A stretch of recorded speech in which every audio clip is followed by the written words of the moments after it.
তো বন্ধুরা আপনারা সকলেই জানেন যে 27 তারিখ থেকে ভোটার লিস্ট থেকে অনেকের নাম কিন্তু ডিলিট করে দেওয়া হয়েছে।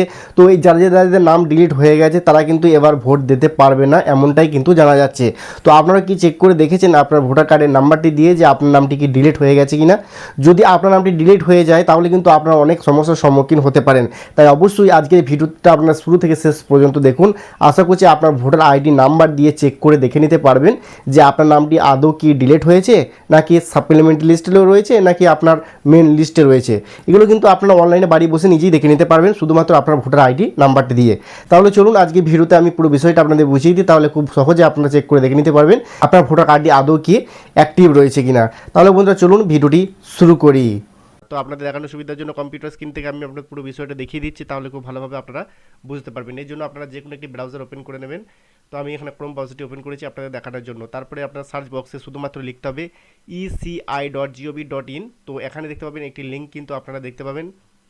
এই যে বন্ধুরা দেখুন, ভোটার eci.gov.in, এখানে আপনাকে ক্লিক করতে হবে, ঠিক আছে। তো এখানে যখনই ক্লিক করবেন আপনাদের সামনে যে মূল ওয়েবসাইট সেটা কিন্তু সম্পূর্ণভাবে ওপেন হয়ে যাবে। এখান থেকে ভোটার কার্ডের আপনারা যাবতীয় কাজ করতে পারবেন।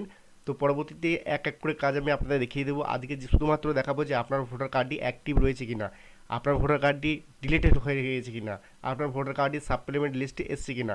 এটা দেখার জন্য আপনারা বাম দিকে দেখুন সার্চ অপশন কিন্তু একটা পেয়ে যাবেন। এই যে বন্ধুরা দেখুন এখানে search your name in voter list, ঠিক আছে। এই যে অপশনটি রয়েছে এখানে এখানে দেখতে পাচ্ছেন আপনারা সার্চের একটি লোগো রয়েছে। তো সরাসরি আপনাকে কিন্তু এই বক্সে একবার ক্লিক করে দিতে হবে, ঠিক আছে। এই বক্সে ক্লিক করার পর আপনাদের সামনে এরকম একটি অপশন চলে আসবে, দেখতে পাচ্ছেন বন্ধুরা। প্রথমে আপনাদের যেটা করতে হবে, ইওর এপিক নাম্বার, আপনার ভোটার কার্ডে যে নাম্বারটি রয়েছে সেই নাম্বারটি আপনাকে এন্ট্রি করতে হবে। তারপরে এখানে আপনার স্টেট সিলেক্ট করতে হবে, আপনি কোন স্টেট থেকে লিস্টটা দেখতে চাইছেন বা আপনার নামটি অ্যাক্টিভ রয়েছে কিনা সেটা দেখতে চাইছেন। তার জন্য এখানে আপনার স্টেট সিলেক্ট করলেন বা রাজ্য সিলেক্ট করে নিলেন, ঠিক আছে। তো চলুন আমার এপিক নাম্বার আমি এখানে বসিয়ে দিলাম, রাজ্য সিলেক্ট করা কমপ্লিট। এখন এখানে যে ক্যাপচা কোডটি লেখা রয়েছে শুধুমাত্র দেখে দেখে আপনাকে কিন্তু এই ক্যাপচা কোডটি লিখতে হবে, ঠিক আছে। তো যেটাই লেখা থাকবে কিন্তু আপনাকে লিখতে হবে। তারপরে এখানে দেখুন সার্চে ক্লিক করব।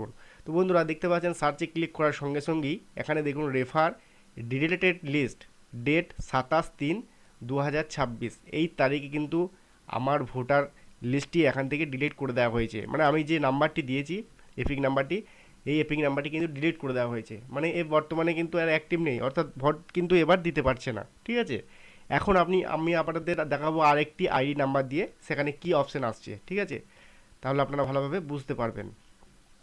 তো এখানে আমি আরও একটি এপিক নাম্বার টাইপ করে নেব, তারপর আমি সার্চ করলাম। দেখুন বন্ধুরা এখানে সার্চ করার সঙ্গে সঙ্গে এখানে যে এপিক নাম্বারটি দিয়েছি এটা কিন্তু অপশানটা একদম আলাদা। এখানে দেখুন included in supplementary list, date 2/4/2026, ঠিক আছে। 2/4/2026-এ সাপ্লিমেন্টারি লিস্টে কিন্তু এই এপিক নাম্বারটি চলে এসেছে, অর্থাৎ এ কিন্তু ভোট এবার দিতে পারবে, ঠিক আছে। যদি আপনাদের এরকম অপশান আছে তাহলে জেনে রাখুন আপনাদের কিন্তু ভোট দেওয়ার চান্স থাকছে, ঠিক আছে। আর যাদের নাম একদম ডিলিট হয়ে গেছে তারা কিন্তু এবার ভোট দিতে পারবে না। তো আমি আরও একটি এপিক নাম্বার দিয়ে আপনাদের চেক করে দেখাই, তাহলে আপনারা ভালোভাবে বুঝতে পারবেন। দেখুন বন্ধুরা আপনাদের দেখানোর জন্য আমি নতুন আরও একটি এপিক নাম্বার এখানে দিয়ে দিয়েছি। এখানে ক্যাপচা কোড বসিয়ে নিয়েছি, এবার আমি সার্চ করছি। এই যে বন্ধুরা দেখুন সার্চ করার সঙ্গে সঙ্গে এখানে একটি রেজাল্ট শো হয়ে গেছে। ভালো করে দেখুন একটি চ্যাট খুলে গেছে কিন্তু চ্যাট বক্স দেখুন এখানে। এই যে বন্ধুরা দেখুন এখানে লম্বা একটা চ্যাট খুলে গেছে, মানে এখানে রেজাল্টটা শো হয়ে গেছে। যদি আপনাদের এরকম বক্সের মধ্যে সমস্ত ডিটেলস চলে আসে তাহলে কিন্তু আপনাদের নামটি প্রথম থেকেই কিন্তু অ্যাক্টিভ রয়েছে। এখানেই কিন্তু তার প্রমাণ, এটা কিন্তু প্রথম থেকেই অ্যাক্টিভ রয়েছে বলে আপনার সমস্ত ডিটেলসটা চলে এসছে। তো এরকম যদি থাকে তো কোনো চিন্তাই নেই, আপনারা ভোট তো দিতে পারবেনই। তো আশা করছি আজকের ভিডিওটি আপনাদের কাছে অনেক হেল্পফুল হয়েছে। ভিডিওটি অবশ্যই জনসাথে প্রচারের জন্য একটু বেশি বেশি করে শেয়ার করে দেবেন, কারণ অনেক মানুষের উপকারে আসবে। তো বন্ধুরা আজকের মতো ভিডিও এখানেই শেষ করছি, দেখা হচ্ছে নেক্সট ভিডিওতে। তো তখন সকলেই ভালো থাকবেন, সুস্থ থাকবেন, ধন্যবাদ।